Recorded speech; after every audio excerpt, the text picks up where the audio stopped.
So one more important module in this procurement tool is the budget master. So the budget master is the place where you would manage the budget that has been assigned to your site. You can check the existing budget for your site, and you can add more funds to your site using this module. Also, you can look up the ledger or the expenses that you had made in this while making procurements for your site, right? So just to check out the budget for your site, you will have to come down to budget master, select your site, select the fiscal year, click on submit. So this would give you a table which would show the current fund that has been assigned to your site. That is, this is I would start from the beginning. This is the budget ID for my site, and this here is the current budget, available budget. It is in INR, start date, end date, fiscal year, and the status is approved. So this is how you check the existing budget for your site. And if you need to check the ledger for your site, you would again come to budget ledger, select your site, select the fiscal year, click on search, and this would give you a breakdown of all the budget items. That is, under OPEX we have items and services. Again, items are broken down to contracted and non-contracted.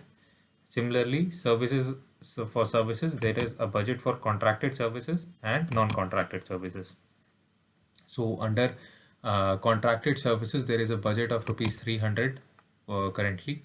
So, and there are no expenses, so there is nothing on the debit side. So that's how you can check the expenses for your site, the expenses that you might have made during this whole process. So you can check that from here. So if you needed to add on to this budget, so what you can do this, you can take your mouse pointer in the budget master. You can come down to the budget ID, take your mouse pointer on the budget ID to find this option to edit. So click on it.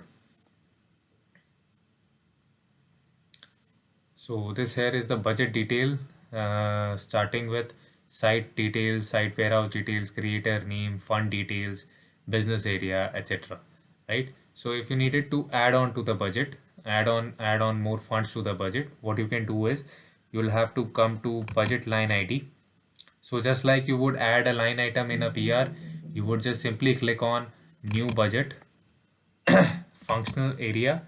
You can, if you are adding a budget for non-contracted items, let's say we are adding budget for contracted items. So I'll set the functional area to contracted, add in a budget. I'll select the type to OPEX, budget type to OPEX. I'll select contracted, since this is a budget for items. So I'll select item and select an end date. So again, the budget is being added on a quarterly basis. So so I'm adding this for my second quarter. That is that would have started from December 1st, and it would end on 28th Feb. So I would click on save.